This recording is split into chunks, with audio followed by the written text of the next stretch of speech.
संसार में अधर्म, अज्ञान और अहंकार का अंधकार फैलने लगा तो देवता विचलित हो उठे। चारों ओर असुरों का आतंक था, धर्म का पतन हो रहा था और सत्य हाशिए पर धकेला जा रहा था। तब ब्रह्मा, विष्णु और देवताओं की दृष्टि शिव की ओर गई, क्योंकि वे ही थे जो समाधि में स्थित होकर समस्त ब्रह्मांड को अपनी ऊर्जा से थामे हुए थे। पर शिव उस समय भी मौन थे, उनकी आंखें बंद थीं, उनका हृदय स्थिर था, क्योंकि उन्हें ज्ञात था कि अब समय है शक्ति के पुनरुत्थान का। तभी पार्वती, जो पर्वतराज हिमवान की पुत्री थी, उन्होंने अपने भीतर उठती पीड़ा को अनुभव किया। उन्होंने देखा कि संसार रो रहा है, स्त्रियां अपमानित हो रही है और धर्म का दीपक बुझता जा रहा है। उनके हृदय में मां दुर्गा का तेज जागा। उन्होंने शिव से निवेदन चाहे उन्हें संसार की रक्षा के लिए शक्ति रूप में तपस्या करनी है। शिव मुस्कुराए और कहा, शक्ति जब जागती है तब सृष्टि का नव निर्माण होता है, पर यह सरल नहीं होगा। शक्ति को तप करना होगा, केवल अपने बल के लिए नहीं बल्कि समस्त जीवों के कल्याण के लिए। और तब प्रारंभ हुई वो साधना जो युगों तक चली। पार्वती ने हिमालय की कंदराओं में बैठकर वर्षों तक तप किया। उन्होंने अन्न जल त्याग दिया, केवल ध्यान और प्राणवायु के सहारे वे तप में लीन रही। उनके शरीर की कांति धीरे धीरे दिव्य होती गई और उनके भीतर जागा तेज मां दुर्गा का, क्योंकि वही शक्ति है जो शिव की चेतना में लय होकर विश्व की रक्षा करती है।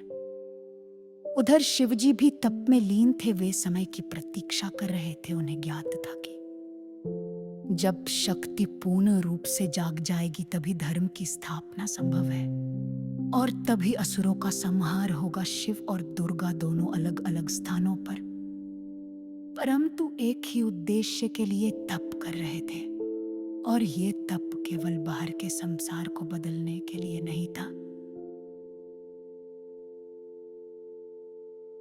ये तप भीतर के राक्षसों को हराने के लिए था, क्योंकि जब तक हम अपने भीतर के मोह, माया, क्रोध, अहंकार को नहीं हराते तब तक बाहरी राक्षसों से जीतना संभव नहीं। तब एक रात्रि मां ने अपनी आंखें खोली और आकाश की ओर देखा। उन्होंने अंतरिक्ष में फैले अंधकार को देखा और वो अंधकार उनके भीतर समा गया। और उस क्षण उन्होंने गर्जना की और कहा, आज से मैं दुर्गा हूं, जो दुर्गम को सरल बनाएगी, जो भय को हरकर श्रद्धा की स्थापना करेगी, जो अधर्म को मिटाकर धर्म की ज्योति जलाएगी। और जब उनकी ये प्रतिज्ञा आकाश में गूंजी तो शिव ने अपनी आंखें खोली और मुस्कुराए, क्योंकि उन्होंने अनुभव किया कि शक्ति जग चुकी है और ये जागृति केवल युद्ध के लिए नहीं है, ये जागृति प्रेम के लिए भी है, करुणा के लिए भी है। उन्होंने मां से कहा, हे पार्वती, तुम अब केवल मेरी अर्धांगिनी नहीं हो, तुम स्वयं ब्रह्म स्वरूपिणी हो। अब संसार को तुम्हारे ज्ञान की आवश्यकता है, तुम्हारी करुणा, धैर्य और तेज की आवश्यकता है। और मां ने उत्तर दिया, हे प्रभु, अब मैं किसी एक रूप में नहीं रहूंगी, मैं नव दुर्गा बनूंगी, जो प्रत्येक युग में, प्रत्येक परिस्थिति में नए स्वरूप में प्रकट होगी। कभी शैलपुत्री बनूंगी, कभी ब्रह्मचारिणी, कभी चंद्र घंटा, कभी कुष्मांडा और कभी कात्यायनी। और मां ने कहा, मैं हर स्त्री के भीतर हूं जो अन्याय के सामने डटकर खड़ी होती है। मैं हर उस मां के भीतर हूं जो अपने बच्चों को धर्म का पाठ पढ़ाती है। मैं उस कन्या में हूं जो अपने स्वाभिमान को नहीं खोती।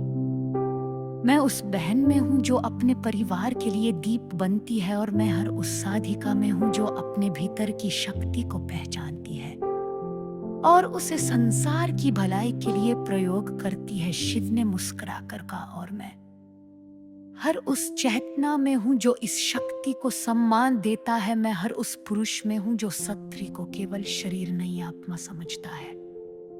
मैं वो शिव हूं जो शक्ति के बिना शव है। मैं केवल योग में सहयोग का प्रतीक हूं। अब ये दोनों में साथ मिलकर पैतृ पर दृष्टिदारी जहारा अपशिसा का वैचस का मानी आने अपने तेग से ताल रैक ये रूप खारन जाहुर शिव ने तान दत्त प्राम किया। गोलों की ऊर्जा से एक तेफेफत्ती यार आवाज जिसमें असफरों की चहक मतक तो लगे राक्षस मेरा क्योंकि ये शक्ति बात थी लियप थे महन थी ये शक्ति ज्ञान की ब्रिंग की थी और सबसे तरी बात ये शक्ति हप्पा बोध की फैलेगी ये संसार में संकलन स्थापित होने लगा लोगों को विश्वास हुआ कि जब शक्ति शिव तिरिप साथ और पे है तो असंभव कुछ नहीं होता मारे कहाई मानव को बिना हत्थे पर चांद रख भक्ति केवल पूजन ये तक की पापे साथ आए संयम है धैर्य है जब कुछ सिस्क्रे का सम्मान कर पाए तो मेरी पूजा बरताए जब तू सत्य बोलता है तो मेरी आरती करता है जब ती भोजन बांधता है तो मुझे भूख लगाता है आज जब तू अपने भीतर जंगदार को हरा पर द्रदाश को अपनाता है तो मिली कर्षण करता है शिव में कहा संसार में बोढ़े मारखेर योत और भोग जो खोक में लिप्त हो जाता है वो राक्षस बनता है जो योग की ला जनता है वो देव बनता है लो योग की वरदान नहीं है योग संतुलन है शरीर गुर आत्मल का शक्ति और शिव का दोनों ने साथ मिलकर आशीर्वाद दिया चियान जुग में जब रंगमाई गाम किसी पक दोंगे शक्ति विरस जागी और शी